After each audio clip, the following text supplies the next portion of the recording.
Dai Sensei, o que significa mottainai? Mottainai.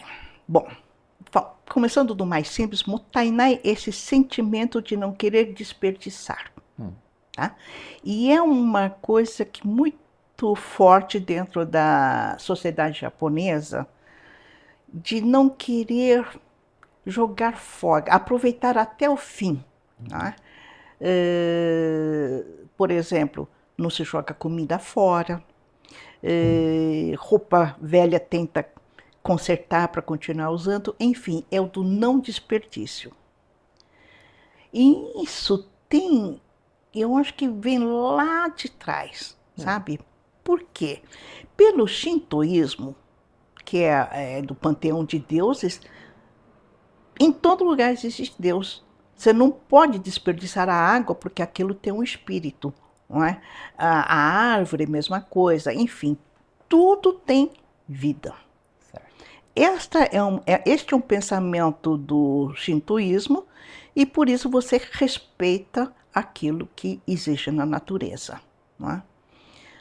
Por outro lado, quando o budismo entra no Japão, ele vai trazer também essa ideia de cuidar das coisas, de render homenagem às coisas da natureza. Então, as duas ideias acabam se casando e isso vai, como é que eu diria, acompanhar, né, em toda a evolução da sociedade japonesa.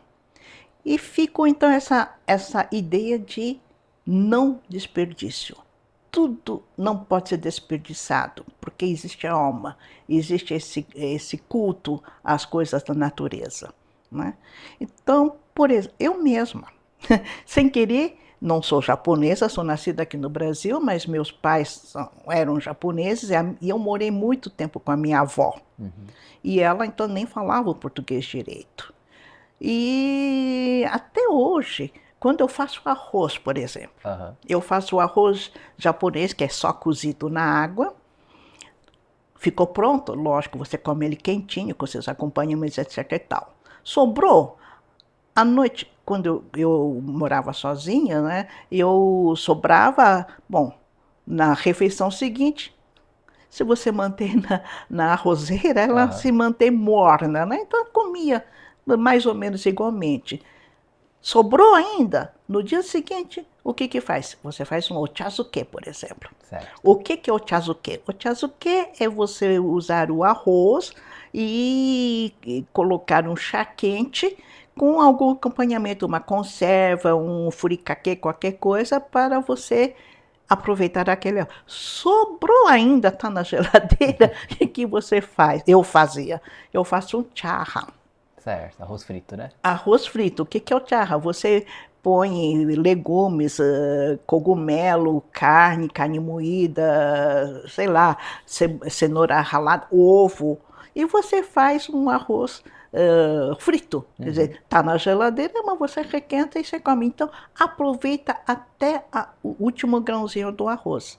E a minha avó, voltando à minha avó, ela, quer dizer, esse sentimento de agradecimento a quem ofertou, primeiro a natureza, a comida, mas depois também a quem produziu, a quem vendeu, enfim, para chegar à sua mesa, ela não deixava sobrar um grão de arroz na tigela.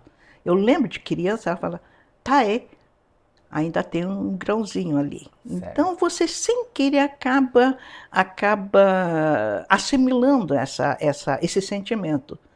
E já que falei da minha avó, eu lembrei de um outro costume dela. Antigamente, quando eu digo antigamente, nos anos 50, 60, o pão era vendido embrulhado num papel.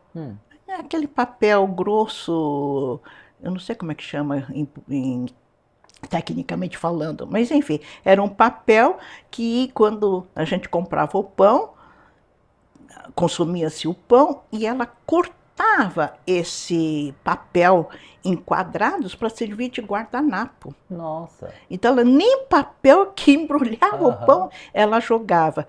Vai ver que é por isso que muitos japoneses são, como é que fala, acumuladores, né? Fala-se muito, mas vem daí. Quer dizer, por exemplo, sashiko. O que é o sashiko? Sashiko é um tipo de bordado japonês que nasceu nas casas de agricultores etc. e tal, em que puíam os tecidos e eles então, as mulheres inventaram um tipo de bordado para remendos, mas esteticamente bem feito. Sim. Então, costurava-se com fio branco, mas produzindo os motivos que, enfim, ou então pegava aquele pedaço de pano, cortava, mas costurava com esse bordado de sashiko para usar para pano de chão, pano de pia, etc. e tal. Então, o reaproveitamento de material vem desse mottainai. E sashiko hoje é uma arte. É verdade. Né? Então, tem muitas coisas que vêm desse sentimento de não querer desperdiçar o que lhe é dado. Inclusive, esse mottainai é usado também no sentido metafórico, não de coisas, mas, por exemplo, quando você recebe um elogio e você acha que não é merecedor daquele elogio, mottainai o kotoba desu. Quer dizer, essas palavras, eu não sou merecedora disso. É demais para mim. É demais para mim. Então, tem toda essa carga, não só de não querer desperdiçar coisas concretas, objetos, mas também em relação a sentimento, a consideração que o outro dá para você. Você se diz, não merece, não, é demais para mim. Muito legal, e acho que é uma expressão muito presente nas famílias japonesas, de maneira geral, né? Mesmo quem não conheça tanto da língua japonesa, às vezes escuta seus familiares falando, mottainai, mottainai, né? Até com um pouquinho de sotaque brasileiro, né? Mottainai, isso aí. Isso, acaba transmitindo, né? E talvez esse sentimento de mottainai não seja só do Japão, não sei, Claro. né? Mas, enfim, existe essa palavra, a cultura do mottainai muito forte dentro do cotidiano japonês. Muito legal, tá?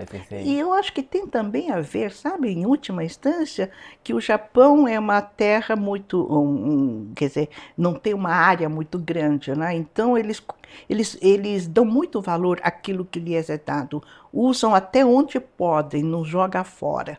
Ele não tem essa riqueza que o Brasil, você estica a mão, você tem uma fruta na mão. O Japão não é, você precisa cultivar, você precisa trabalhar a terra para produzir. Então tem esse aspecto também. Eu acho que não é só essa parte de sentimento, de cultura, a partir de valores, mas também que a própria natureza, de uma certa forma, eu não diria exigir, porque é muito forte, mas chama, né? No comportamento do homem japonês. Perfeito, SC. Muito obrigado pelas informações. Acho que realmente a palavra, né, a língua e a cultura são questões que são intimamente ligadas. Né? Muito forte. E falando sobre língua, nós sempre fazemos uma propaganda semanal, né, do nosso curso Japonês Essencial aqui no nosso canal, que é o que permite com que façamos estes conteúdos nas redes sociais. Pode falar um pouquinho deste nosso curso?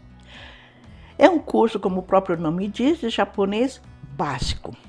A gente começa do zero, as pessoas não precisam saber nada do japonês, mas trabalhamos com as 4 habilidades. O letramento, a leitura, a audição, capacidade auditiva e a reprodução oral. Tá? Nós damos aulas em videoaulas, né? Todas as aulas acompanhadas de exercícios práticos, por isso que a gente fala de escrita, porque tem que aprender a escrever também as letras, e que a gente trabalha com o básico necessário para que depois de terminadas 80 e tantas aulas, 84, 5, não me lembro agora o número exato, a pessoa consiga se comunicar com o nativo em língua japonesa. Perfeito. As matrículas podem estar abertas ou não, mas depende de quando você estiver assistindo este vídeo, mas de todas as formas, se clicar no link da descrição, você terá acesso ou à página de matrícula ou à de lista de espera. Muito obrigado por ter assistido o vídeo até agora, e nos vemos então numa próxima oportunidade, e não deixem de dar o seu like. Muito obrigado e até a próxima. Sayonara!